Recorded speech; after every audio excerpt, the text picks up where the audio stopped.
Hello, and thank you so much for taking the time to join me in this webinar today. My name is Dalton. Of course, I'll be your presenter. And our topic today is something that, in my opinion, seems to challenge what it means to be a librarian, a teacher librarian, and sort of anything in between. And what I mean by that is, we are seasoned to provide resources and information, but often, as we've learned, is that our community population or our patron-based population, nobody accesses information or perceives information the same. So it is our job to accommodate these individuals, regardless of social, emotional, cognitive, physical differences. Correct.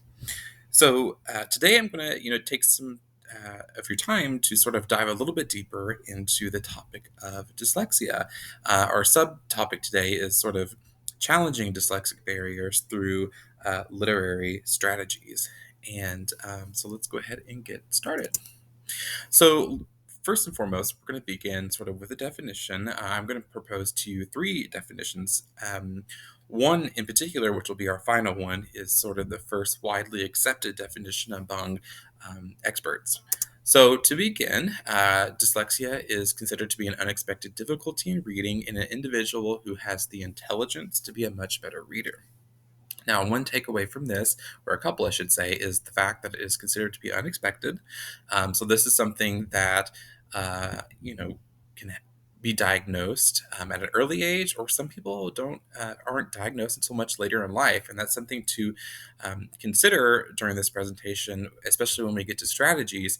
Is some of the things that I'm going to talk to you about seem a little elementary or primary, but understand that again, dyslexia is sort of a spectrum, so to speak. And so, a young adult with dyslexia, maybe who's not been diagnosed until that point in their life, it may require to sort of recede back to fundamental elements of literacy to kind of get them back on track to developing that reading fluency and accuracy. Our next definition dives a little bit deeper, and it reads dyslexia is a specific learning disability that is neurobiological in origin. It is characterized by the difficulties with accurate and or fluent word recognition and by poor spelling and decoding abilities. These difficulties typically result from a deficient in the phonological component of language that is often unexpected in relation to other cognitive abilities and the provision of effective classroom instruction. There are secondary consequences, which include problems in reading comprehension and reduced reading experience that can impede growth of vocabulary and background knowledge. So, what we can pull from this is the idea that dyslexia kind of interrupts word recognition, spelling, and of course, decoding, which basically means being able to break down words or that type of information and rebuild them for comprehension. But lastly, this definition touches on the, again, in quote, phonological component, which addresses the concern that dyslexia is sort of a hindrance in terms of perceiving sound information. So when we hear language and whether or not our brain is able to efficiently interpret that information is also a component of dyslexia. Again, this definition here is the one that was first widely accepted, and it reads that it is a disorder manifested by difficulty in learning to read despite conventional instruction, adequate intelligence, and social cultural opportunity. It is dependent upon fundamental cognitive abilities, or excuse me, disabilities, which are frequently unconstitutional in origin. And the takeaway from this definition is the social cultural opportunity, which we'll touch on here just a little bit, but the idea that dyslexia is not an English thing or a Western concept. In fact, dyslexia has origins, international origins, but also exist in different languages as well. And so, really quickly, we're going to touch on some sort of statistics. As I want you to become familiar with the how prevalent dyslexia is in America. Of our nation's population, 20% of individuals or recorded individuals state that they have dyslexia or related symptoms. In the classroom, on average of 1 out of every 5 students is diagnosed with dyslexia or experiences such symptoms. And lastly, the conversation of whether or not dyslexia is more prevalent in males versus female or within considering sex, research has has shown that it's sort of equal. That there's not necessarily one sex that tends to produce individuals with dyslexia more so than others. Now we're going to touch base on sort of some identifiers. So again, if you're a teacher, an instructional partner, a librarian, or whomever, what to look for in children or excuse me, in students who may experience signs of dyslexia. Now, one thing we also have to know is that we are not medical professionals, so no way, form should we ever simply diagnose a student, but rather these are identifiers that we can take into consideration to better adapt their learning experience and accommodate them to promote success. One being difficulty learning letters and sounds. So again, that phonological component. Just difficulty spelling. Again, combining letters and arranging letters is something that is seen as a hindrance in dyslexic students. Difficulty reading quickly and comprehending. Comprehending being one of those core skills that often dyslexic students have trouble adjusting to. Difficulty putting thoughts into words, but understanding others. More specifically, verbalizing a thought can be somewhat askewed, but if I were to be speaking to a dyslexic student, they would be able to interpret what I'm saying and understand, most likely. Failing to acknowledge punctuation. Now, this is something that can be very common in students who are just or beginning learner or beginning reader students. But again, if a dyslexic student is so focused on letter word pronunciation, they may fail to or may not prioritize sort of punctuation. And lastly, we have difficulty telling time. This is something I think often gets overlooked a little bit in the realm of dyslexia. But again, numbers are just as critical in learning and understanding in dyslexic students as letters are. And really quickly, I'm going to kind of jump into some historical information as it relates to dyslexia. Again, I had mentioned that it has international origins. Some beginning research started in Germany. The individual by the name of Rudolf Berlin was sort of the first to coin the term dyslexia, though it would be his predecessor, whose name is Adolf Kussmaul, who was the first to identify the preceding definition or identification of dyslexia as word blindness, which he theorized that symptoms of dyslexia were an ocular deficiency, or in other words, an issue of the eyes.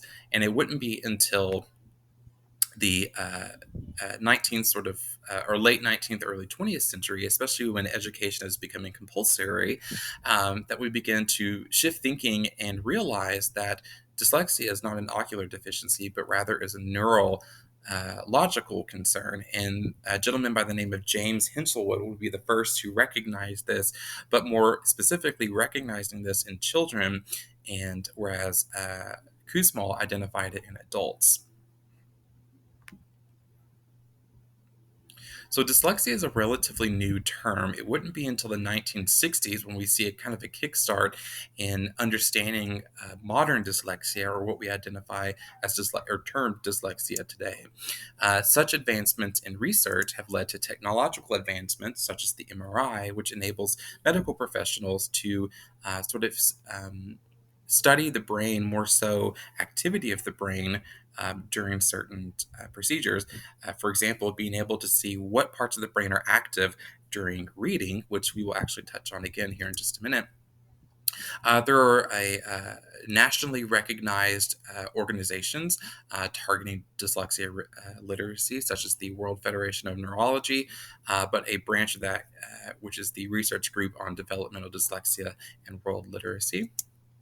And lastly, we're beginning to see a broader sort of perspective of who is affected by dyslexia, and how culture and even language sort of vary or show discrepancies of the prevalence of dyslexia and the struggles that students may experience depending on their language. And really quickly, we consider this orthographic complexity. Orthography is sort of a general consensus of how written language is interpreted and transcribed.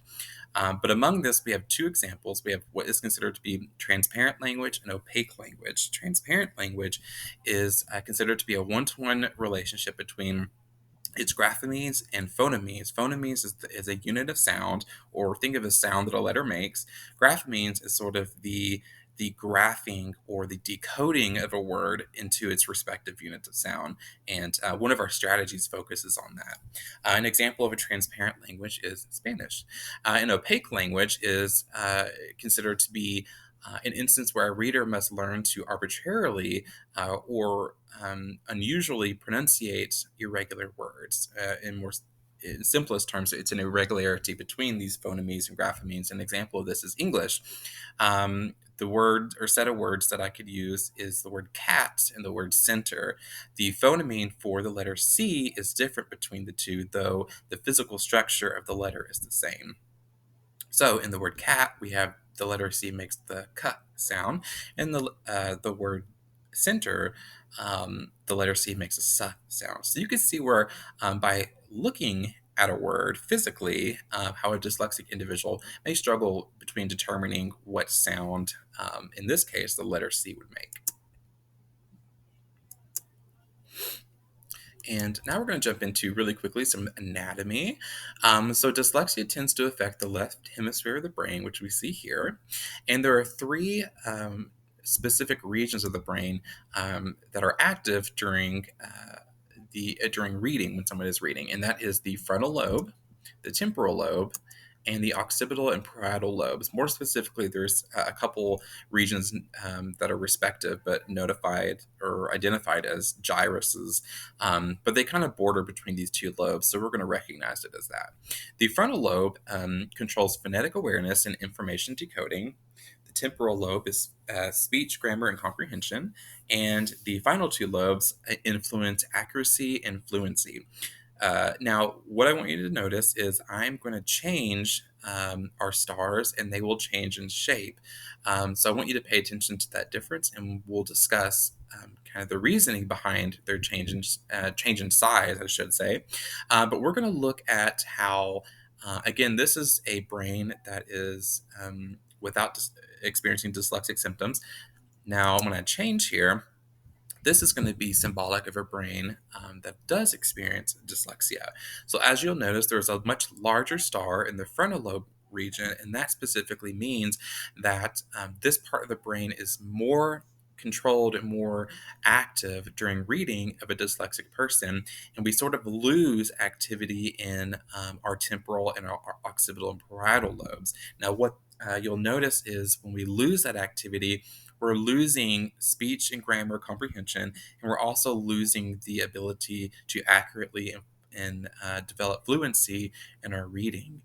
So as you can see, and later learn, we are in need of, as educators, to develop strategies that sort of stimulate those areas of the brain, or in multisensory education or sensory learning, we may need to engage other parts of the brain to compensate.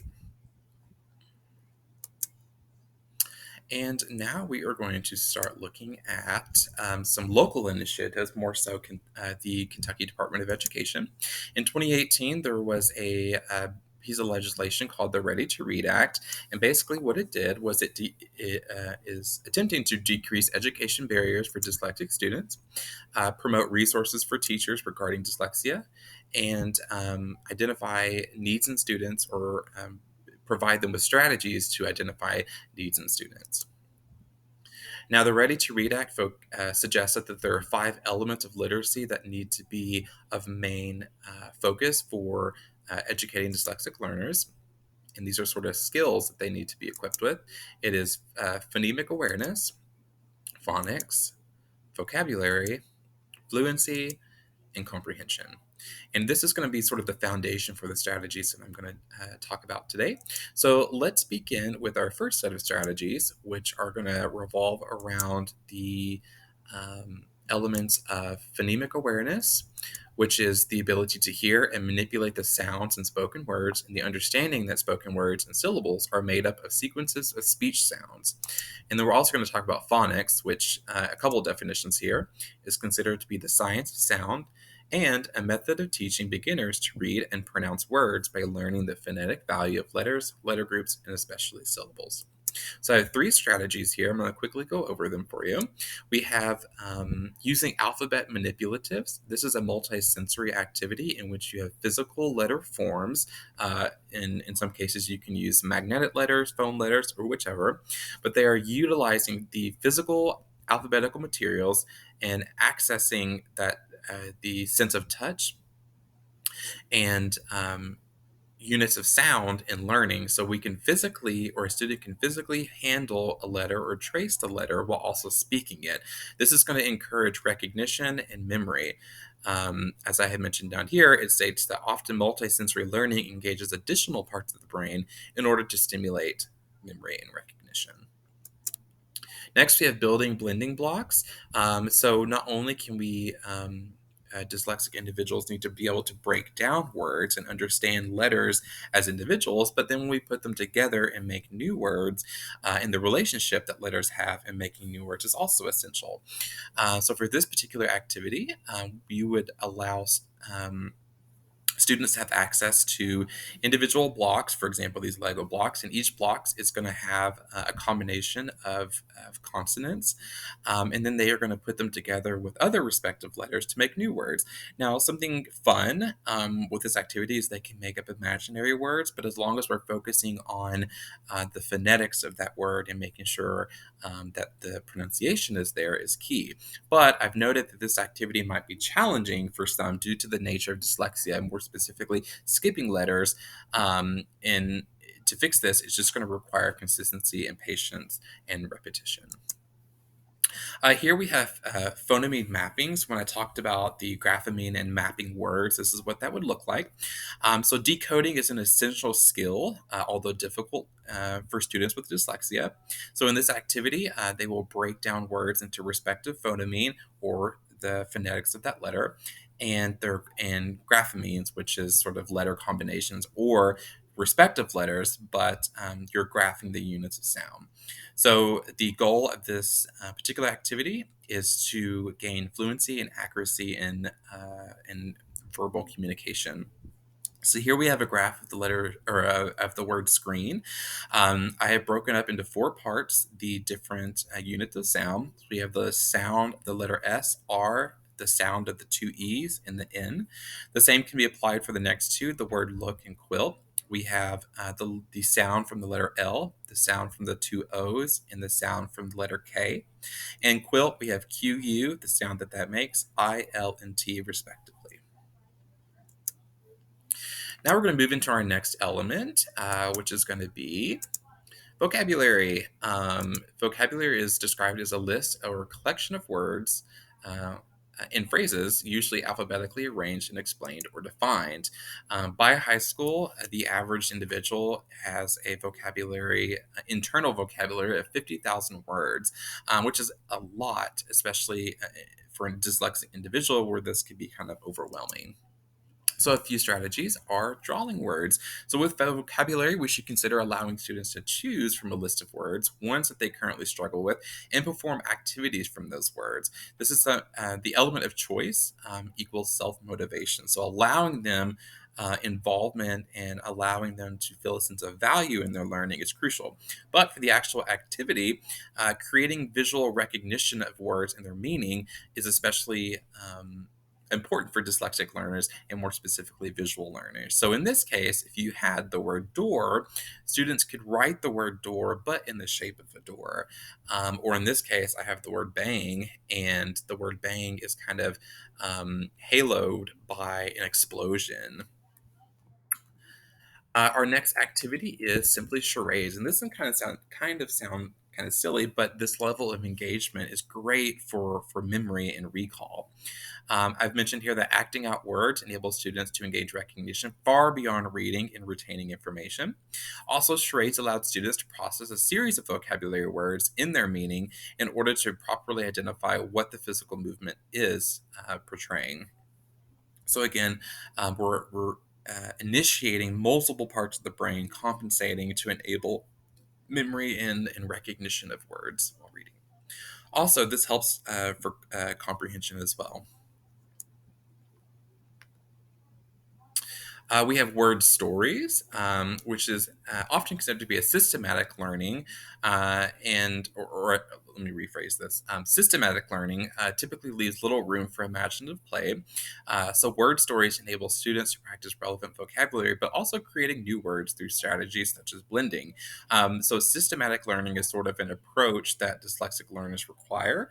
It may begin as sequential learning, so beginning with foundational approach and moving forward, and then at which point they switch to systematic learning. So what I've noted here is that that sort of system can kind of lose an imaginative approach. So word stories is a great opportunity.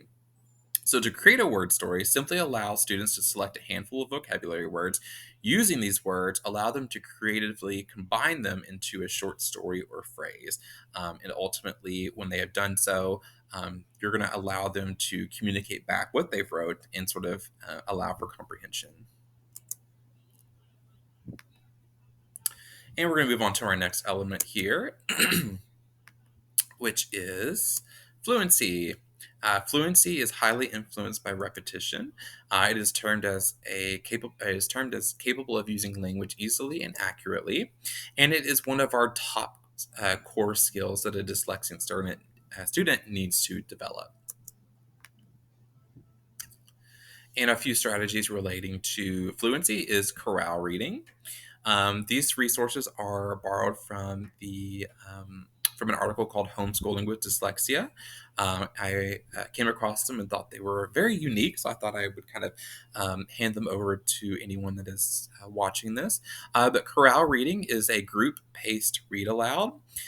This ensure one thing you need to ensure is that text is at a level that a dyslexic student can read, but when we are reading aloud, the dyslexic student is allowed to pace their reading. They're allowed to hear what they are reading, but also have sort of the influence of their peers helping and guiding them along. This allows practice with pronunciation, but also they are allowed to have an opportunity to ensure that they're hearing the correct pronunciation of letters and words. Plus, guided reading may prevent from a dyslexic student feeling isolated. For example, if you're playing a game of popcorn and the student is being chosen to read aloud as an individual, could be a little concerning and intimidating. So, chorale reading is an opportunity to where they can feel included and feel as if they have made progress in their reading. Next is echo reading. This is very similar, but it's kind of a one-to-one situation in which a parent could be involved. But I found this quote illustrating echo reading, and I felt like it kind of hit the nail on the head, so I'm going to borrow it. And it reads, "Echo reading is another favorite of this particular individual because it allows kids to practice proper phrasing and expression while building oral reading fluency. In echo reading, the parent reads one sentence or paragraph, and length can vary, at a time while the student follows along in the text with their finger. Once the adult pauses, the student echoes back the same sentence or paragraph following along with their finger so that you can be sure the student is actually reading and not simply copying. The guided practice in support of the echo reading structure instills confidence in students aiming to develop greater reading proficiencies." And lastly, we have fluency triangles. This technique kind of reminds me of spelling triangles, if any of you all are familiar with that.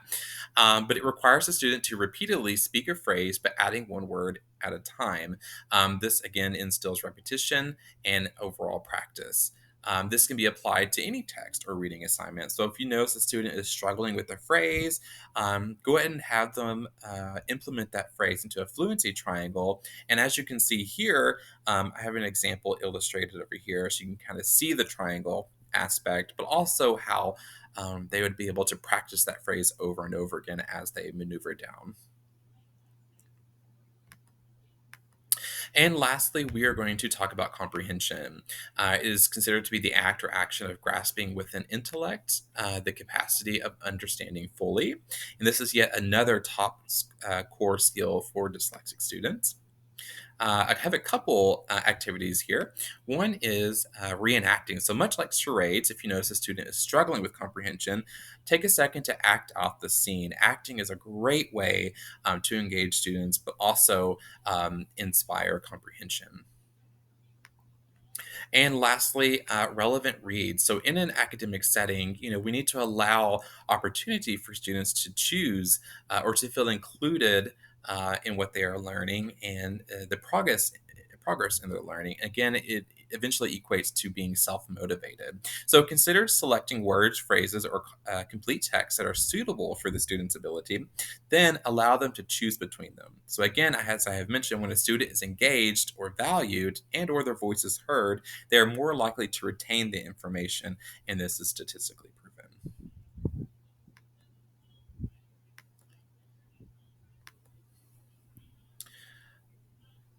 So, really quickly, I want to talk about some indicators of dyslexic friendly text, more specifically for young adults. So, if a child comes in or a student comes into your library and they're looking for a book, but you understand that maybe they show dyslexic symptoms, here are a list of things that you can consider when selecting material. So, find a book that has larger font, that there is spacing between both text and the lines, that maybe the vocabulary is less challenging and maybe more direct. This will help comprehension. In terms of the visual aspect, that there is a high contrast black ink and or black and white illustrations.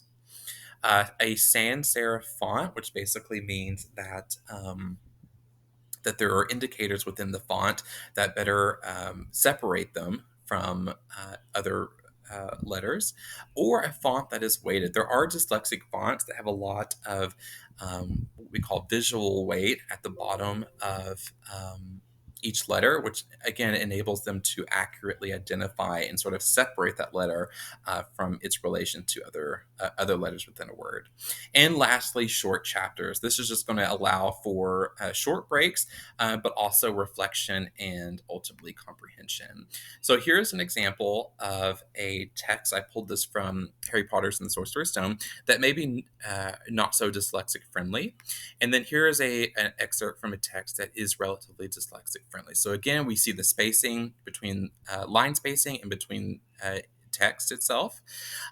We see a high contrast of black and white.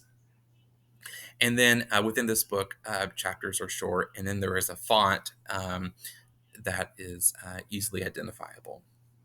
And then also, I have some examples of dyslexic friendly books listed below. So if you need to screenshot that, this will be a great opportunity to review these books and kind of see how they might benefit a dyslexic student. And lastly, or one of the few remaining points, I wanted to note some dyslexic organizations. So, for professional development reasons, or just simply resources or further questions that you may have, these are great organizations, both locally and internationally, that I highly recommend. And this was a really cool resource that I found, and I thought I would kind of allow you all to either screenshot or take a look at it. Let me see if I can go back here. All right, sorry about that. Technical difficulties. Okay, so it states, dyslexia in the library and how we can better accommodate students in terms of interacting with the collection versus interacting with specific text in the collection. So here in this sort of blue section, it talks about a presentation in the space. So using sort of easily identifiable iconography to identify certain points of the collection. Among staff, just simply educating, providing those professional development resources to enable them to be prepared to accommodate for dyslexic students. And then, of course, marketing. So, informing parents, teachers, staff, or whoever that your library is dyslexic friendly and that you offer resources for dyslexic individuals. So, again, feel free to screenshot that if you need be. And this also talks about certain devices and collection material that you should have in your library as well. And this is sort of just some quick facts on dyslexia, and I will allow you to review that on your own. And these are just some final resources that I used in this presentation.